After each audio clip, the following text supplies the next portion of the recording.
Thanks. This is a real pleasure for me, Commissioner, to be able to introduce you. Because things are changing in transportation, and you know, for decades we had, I think, a very actually kind of steady and consistent transportation where we spread out as a country, where we became increasingly auto-dependent, and federal funds increased at the national level, and transportation funds increased at the state level, and all of that was pretty predictable, and you could sort of know what the future was going to look like. And the past decade has really upset that apple cart.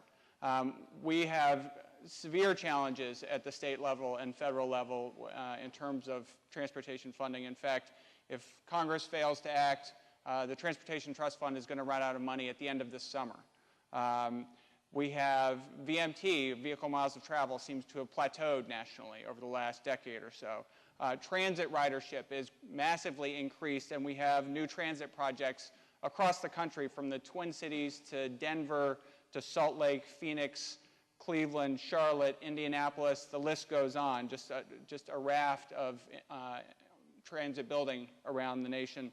We've seen the rise of car sharing and bike sharing and other different transportation innovations at the local level, incredible levels of adoptions of complete streets and bike lanes and other things in cities around the country, tremendous innovation. A lot of that's being driven by the kinds of demographic changes that Rick just talked about, by an economy that is demanding, for competitiveness purposes, places that generate creativity and innovation, places that allow clustering, places that allow you to attract the knowledge workers of the future workforce. And the preferences of those workers are different. No longer a rite of passage, getting your license. I mean, that was what I wanted to do when I was 16, get my license. People now want their smartphone. That's the difference. And they want to be able to text and tweet and God knows what else on those things, and they can't do that while they're driving. And so, in fact, in a poll recently done by the Global Strategy Group, 80% of millennials said that having a range of transportation choices, from walking, biking, transit, other options, was important. And get this, 54% would be willing to move cities, or would consider moving to a different city if it offered substantially better choices. So it's not your parents' transportation system at all. And different entities around the country have been sort of different in their responses. And I'm happy to say Commissioner Schroer and Tennessee DOT, I think, have been on the cutting edge of recognizing the new trends, responding to them, and leading the way. And recognizing that it's not only a new transportation reality, in fact, it's beyond that. It's not transportation for its own sake anymore. It's a new economic reality demanding changes in how we provide transportation to get better economic outcomes.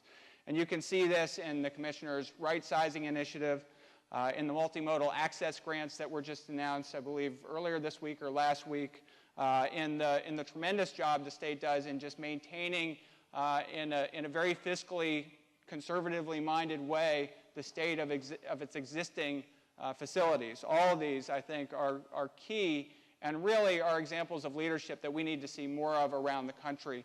And we felt that strongly enough that we decided to put together a video to show what's happening under the Commissioner's leadership so that we can share that more effectively around the country. And I'd like to share that with you right now.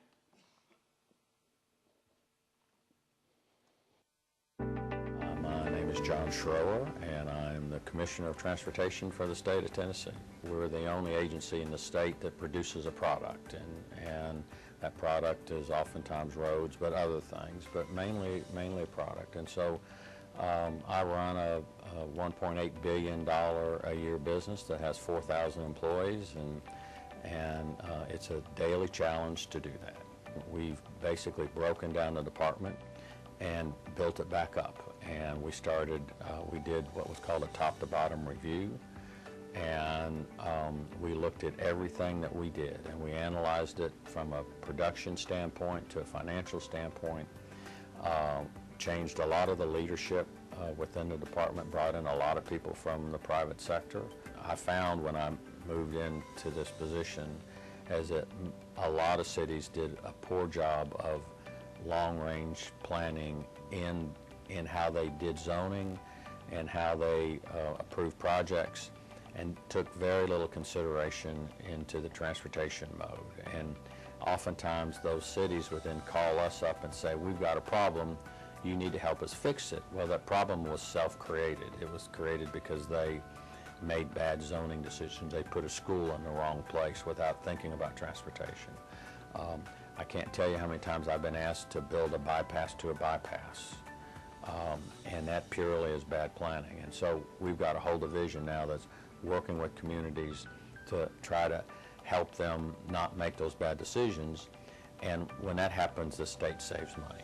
Most of them understand and appreciate the fact that somebody's trying to come in and help them do what they should do. We're not pushy. We're not, this is the way you have to do it. We're not dictating zoning. I spent 13 years on a school board, so I understand schools. But schools are always under tight budget constraints. And so they put the building on the cheapest piece of property they can find.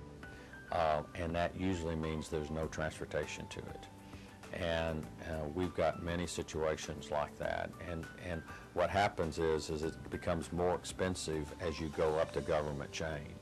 So it would be a lot cheaper for a school board to buy a better piece of property that has transportation already as part of it for the community than it would be for them to buy the really cheap piece of property and me have to build a $30 or $40 million road, as an example. And we've had countless situations where that's happened. And so we're trying to stop it before it gets started.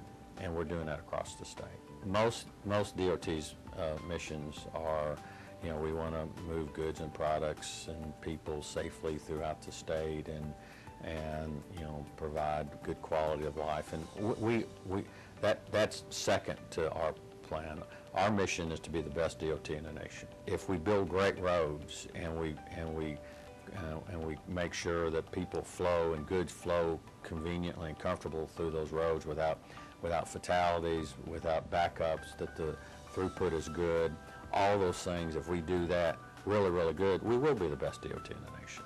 And so that's the core of what we work on. And you could talk to all 4,000 of my employees, and I would bet you 96% of them could tell you what the mission of the department is, which is unheard of in a business. I have a speech that I give around the community, and it's called "Failure is an Option."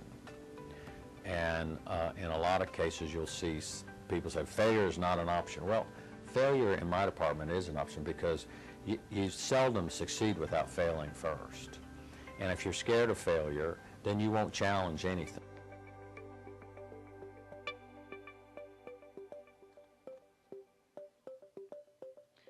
Ladies and gentlemen, please welcome John Schroer, Commissioner of Tennessee DOT.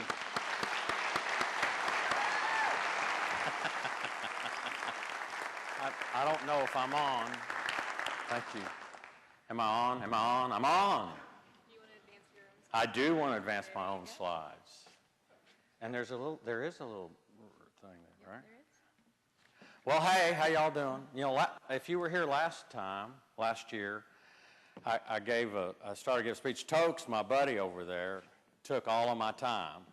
And so I had about a 20-minute, look at he's blushing. It's hard for Tokes to blush. I had like 20 minutes, and I ended up having to give a 20-minute speech in 8 minutes.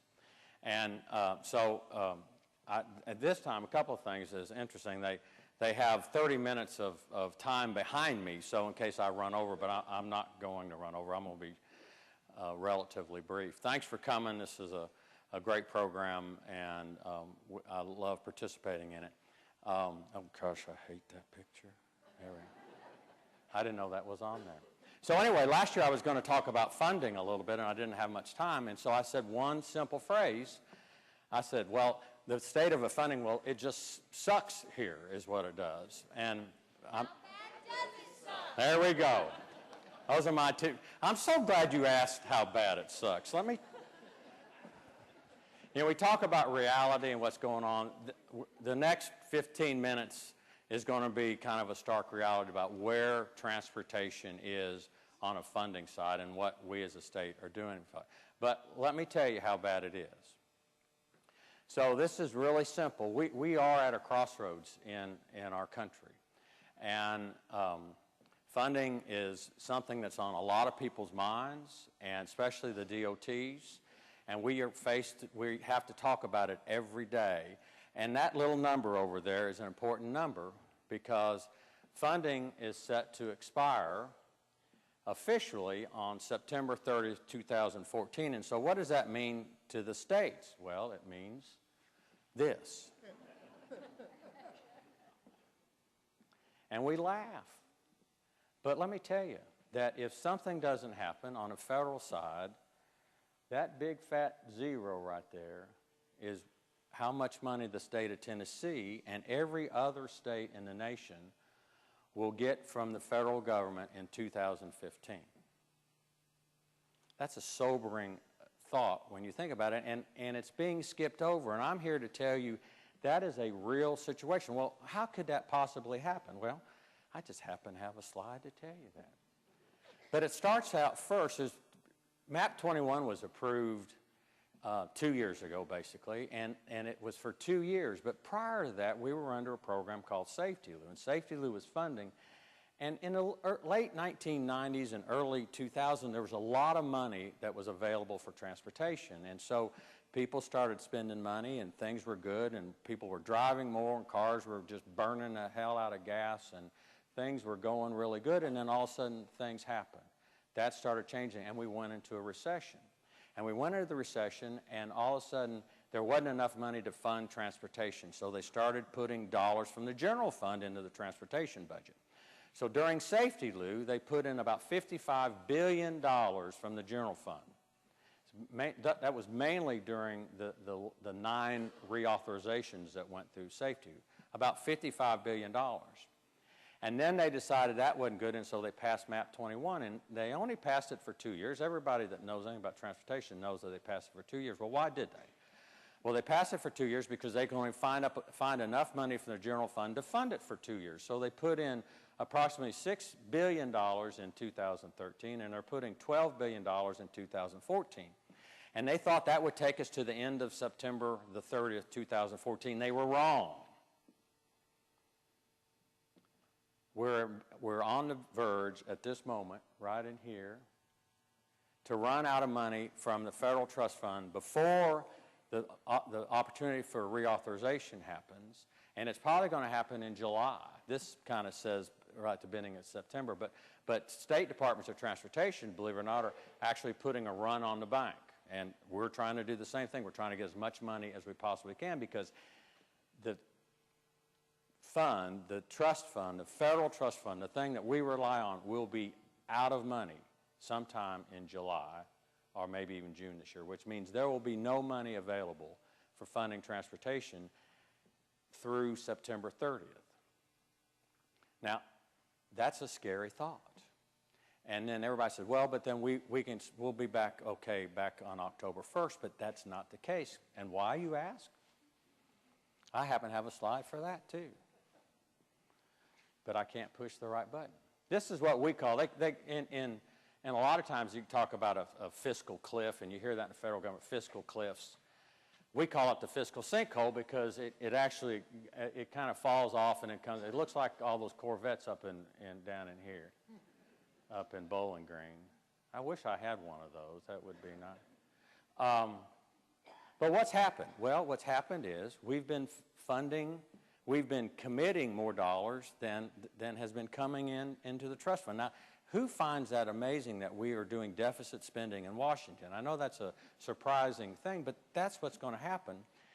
And if there's no new money, and this time, starting October 1st, it's going to have to be somewhere between $18 and $20 billion a year, increasing by inflation, just to keep up with current spending levels. Well, in Washington, we have a law now that you can't do deficit spending. So in order to get money that's coming, you have to take it someplace else.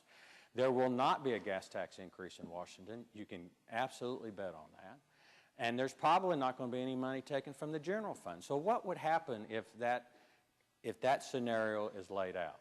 Well, what happens is in 2015, with the money that's coming into trust fund, They have to pay all of those commitments that they've made prior to that, which means it will it will take all the money out of the funding for 2015, which is where that big fat zero came from.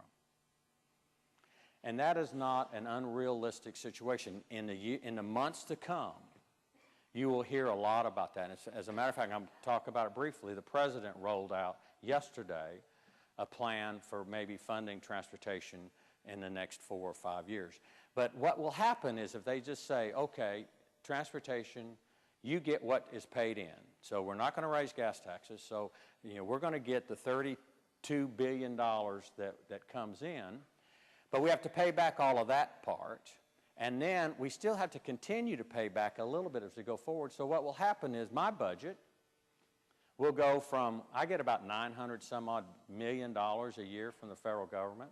So next year will be zero. And I actually presented that alternative in my budget plan to the governor and to the legislation. I let them know what was going on. I felt that was critical for us to do that. But in the years to go after that, because they're still paying back obligated dollars, we'll jump down to a different level, and I'll be about $600 million.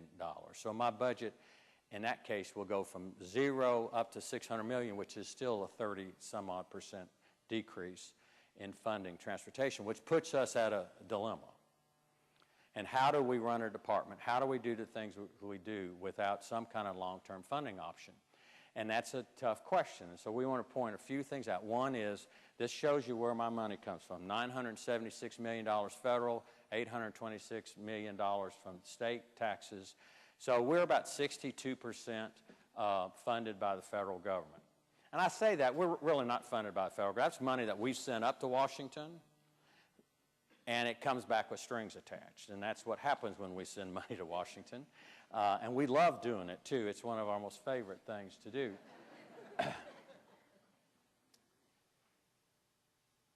But there's some states that are in a situation that are much worse than we are. There are some states that, in fact, the state of Rhode Island gets 98.5% of their dollars from federal commitments. Can you imagine what would happen next year when they go down to zero?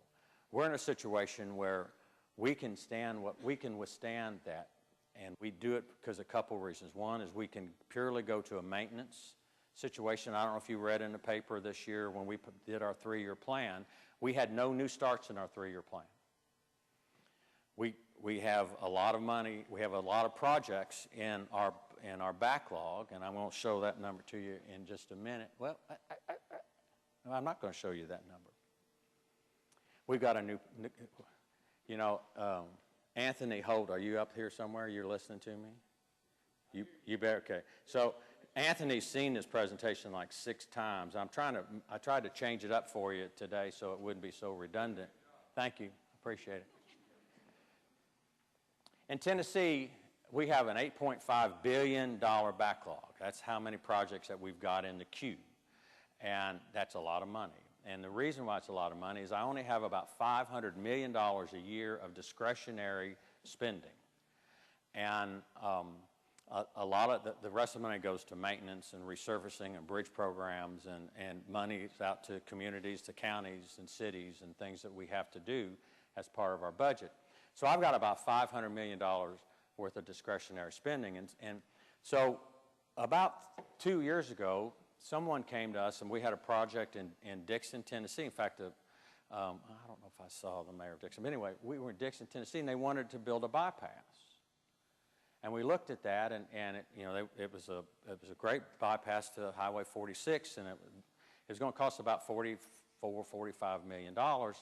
And when I was getting ready to do my record of decision, one of the consultants said, there's another option to this. You can put in IT, intelligent transportation systems, within the current Highway 46, and you can change some of the intersections, and we can get about 80% efficiency on the current Highway 46 as we would with a bypass. And it's going to cost about $2.5 million instead of $45 million. Well, that was an easy decision to make, and it opened my eyes. I wonder how many other examples we have like that. So we started looking in all of our projects to see if there was a way to cut them down and to do what's needed to be done, but not step further and build the Rolls Royce or that one car that got like 3 miles to the gallon. That was pretty nice. That was up there before. And so, sure enough, we're starting to find some of these projects. In the last 2 years, we call it expedited project delivery, because when we do that to a project, we go ahead and put it in our program and we start work on it just as quickly as possible, because we think that communities should be rewarded when they work with us on things that we can solve the problem and maybe not build the fancy road. We can build what's needed to be done. And so we've done that, and oh, I did it again. I'm so bad at this. 2 years, we saved $453 million in projects, and that's a total of, I think, 11 projects. Isn't that what it is, 11? That's 1 year's building program. I got $500 million in discretionary spending. So in 2 years, in looking at other projects, we've saved $453 million, which means that's a whole year's building program. We're going to continue to do that, which will really reduce my backlog down significantly, and we'll get projects out the door a little bit quicker, as long as we have money. You know, it's hard for me to build a road without money. And while we talk about funding and how important funding is, one of the things that I look at within my department and that we've talked about a lot is I've got to run an efficient department. I've got to make sure that we're spending our dollars the way they should be spent, and that we're putting as many dollars out into the communities as possible. So I wanted to show you this graph. It's pretty interesting. Is in the blue, all the blue colors, there, and there. That represents about 91% of our budget.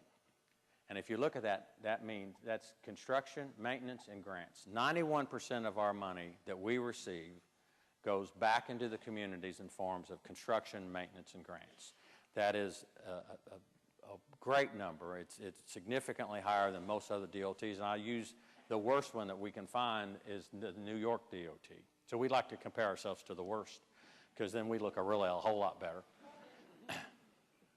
Always do that, because you know, if you're looking for promotion or something, always compare yourself to somebody who's really, really bad. That way you might get a promotion. But anyway, the comptroller of New York City did an audit of the New York DOT, and they came back and said that a little bit over 30% of their dollars that they received went into the community in construction, maintenance, and grants. 30%. We're at 91%, which means the people of Tennessee are getting a great value for the amount of money that they're putting in.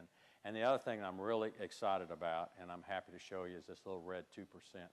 That is administration. Only 2% of our dollars goes to administration costs. And those of you that give money to nonprofits know that if you give money, you ask the question, well, how much money is actually going to the cause? How much money do you have in administration costs? I can assure you that if the number's only 2%, you got a nonprofit that is doing a great job, and that's kind of how we relate ourselves to it. Now, I know we've talked about some bad news and funny news, and y'all laugh occasionally about funding, but one of the things that we're very, very proud of is that in the state of Tennessee, even though we know we've got funding issues, that we have great roads, and many of you have said that. I've heard it from truckers. I've heard it from people driving. We also are, and it's kind of like comparing yourself to somebody bad. We're also surrounded by states that don't really have good roads. And that helps too, because when you leave Tennessee, you hear a lot of dum-dum, dum-dum, dum-dum, dum-dum. And that makes us look really, really good. But not only that around the state, but we're compared nationally. And we're ranked second. We were ranked second by CNBC for having the best transportation system in the country. We've been ranked fourth or fifth by some other rating people. And so I'm proud of that. But the important thing, and the next two slides are going to kind of show the next slide. But we do that with something that's really different than any other department of state except for 3 others. We are one of 4 departments of transportation in the country that has no transportation debt. And go ahead. Woo-hoo!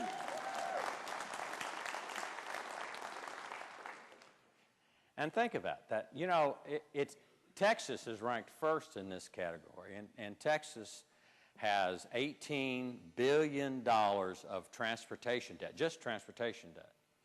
The state of Tennessee has $5.8 billion of total obligation debt, and no transportation debt. And I'll use this example. You know, wherever you live, you can build the nicest house in your community, the biggest, fanciest, everything that you want if the bank will lend you the money. It doesn't matter what it is. I had a friend that told me one time that there's nothing too good for the fully leveraged.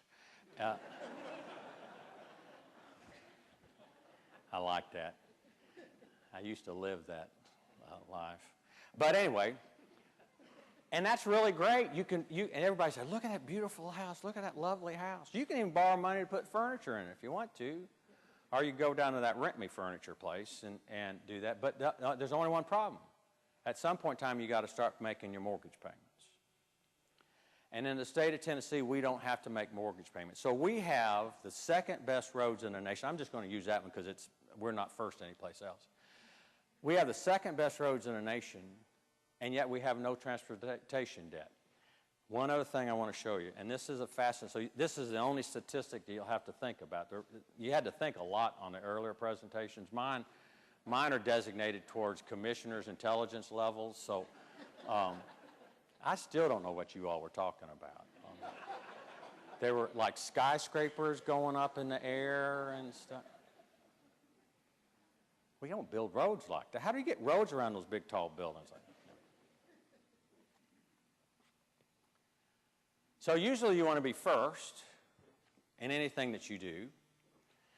We want to have the best roads in the nation. We want to be the best DOT in the nation. That's our goal. But in two categories, we're last in the nation compared to all the other states. And I'm so proud of being last because the first one is we are last per revenue per VMT in the nation. In other words, all you do is divide your VMTs into your revenues, and that's where or the other way around, and you get a number, which means we got a whole lot of people driving on our roads, and yet we're spending less per capita than any other state in the nation, and our revenue per capita is the least in the nation. So think that. Our revenue per capita is the least in the nation. Our revenue per VMT is the least per state in the nation, and yet we have the second best roads in the nation. And what that will tell you, and I'm bragging a little bit, is that we're doing a damn good job on our roads, and we're doing it very efficiently, and we're spending the dollars the way we should be. We've worked really, really hard to get to these numbers, and we're going to continue to work on those. We recently did a survey, and it's big, long, about that thick stuff, and I don't understand most of that either. But we asked a whole lot of questions. We asked them from just normal residents. We asked them from local elected officials. And we asked them from state elected officials. And without going into all the charts, there's just one chart that I found that we really think kind of talks about what everybody wants. And this is the things that we're trying to direct ourselves to. When we look at how we figure out what roads to build, we really have three criteria, and that's safety and congestion and pavement and making sure our roads are maintained. That's number two, and economic development is number three. But this is something for us to look at, and it kind of is slightly eye-opening when it comes to the normal resident and the elected official. And I'll point some of those things out. Maintaining our highways is the top of the list for everybody, and that's good because that's what we think our priorities ought to be. So we're in sync there, which is really positive. And it kind of goes back to people that want to, say, build a pool in their house or build an addition on the house. It's silly to do that if your roof was leaking. So you ought to fix your roof first before you decide to invest in anything else. That's how we like to run our department. We want to fix what we have, our assets. In fact, in the presentation before, they were talking about assets and the assets of a community. And with Asheville and Nashville and Franklin, I know Franklin talks about their assets, and it's important on their bonding ratios and things that go on. But you've got to maintain your assets as well, and that's one of the things that we're very, very proud of. The interesting thing is number two on the residents is relieving congestion. That's us driving to work and everything else. On the elected officials, it's building new highways. Now, does that surprise you? I mean, you know, not any disparaging to elected officials, because I was one. Fortunately, I used to have to, and those of you who've been elected, you know, every 4 years, I decided, you know, you have like 15% of the people vote, something like that in local elections. So really all you have to do is once every 4 years, keep 7.5% of the people in your community happy, and you'll get elected. And y'all think, you're running to think about this, so you don't have to, 7.5%. Now, in my case, I have to keep one person happy every day of the week, and it's a lot more difficult, I can assure you that. But people, elected officials, love to see new roads. They love to go to ribbon cuttings, and they think that's really high on a priority list, except in residents, building new highways isn't even an issue there. They want to maintain what they have. They want to make sure that they're safe. They want to deal with truck traffic, and freight is one of the critical issues that we're looking at these days, and the MAP 21 helped that. The other thing is expanding public transportation. It's one of the things that we have to look at as a state system so that we can, you know, there comes to a point in time where there's just no new land to build roads. We have projects now within our department that the right-of-way acquisition is more than the cost of construction. We have one project, the right-of-way acquisition is like 3 times the cost of the construction. And that's only going to get worse as land gets denser and as property values get more expensive. That is going to cost more and more. So we're going to have to look at other options. We're going to have to be able to use our existing assets to move and transport more goods and people through our existing assets because we can't afford to build any new ones.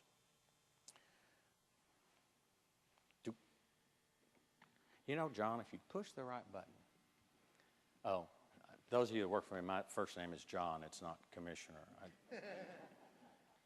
When you run for something, you lose your first name, and you really do when you're a commissioner. 28 states last year have done something about funding. They are looking at the issue that's going on in federal government. They're saying, you know, maybe we should take a look at where we are. Some of those states are states that get a lot of money from federal government, and they're saying, woo, we got to do something else about it. 28 states have either enacted legislation or in the process of enacting legislation. I know New Hampshire just passed a bill a week ago. Missouri just sent a sales tax proposal to the governor yesterday that would go strictly to transportation. I know Michigan is starting to they're going to vote on a funding bill for transportation next week. It is an issue that is being addressed across this nation, and it's a critical issue. And yesterday, the President presented a program for transportation in the years to come. And this is just a very brief summary of what it is. It's a 4-year plan. It's going to fund $302 billion into transportation. Now, this is better than his last plan because his last plan was $560 billion over 5 years, but it didn't have a funding component to it. So he just said, well, this would be great. Now, everybody, you need to figure out how to fund it. That didn't go very far. This one maybe has a chance of doing something because it does have a funding component. It takes $150 billion that will go into transportation, and that's also all forms of transportation, not just roads, but public transportation and other things. To take $150 billion that will come from mainly repatriated tax dollars. So I think that's a great idea. That helps funding along the way. It will add $63 billion to help the gap in funding for the next 4 years in the trust fund. So we'll be okay for 4 years. So I say let's vote for that. I like that. But let's not ignore the fact that it's still just a stopgap measure. We as a nation have got to look at how we fund transportation. We cannot continue to do our jobs, those of us in the transportation world, on stopgap measures. We can't do it on 6-month extensions to MAP 21. We can't do it on 2-year commitments from MAP 21 that pulls money out of the general fund. We have to plan our projects, and we have to commit long-term projects in order to get it done, specifically those states that have no debt.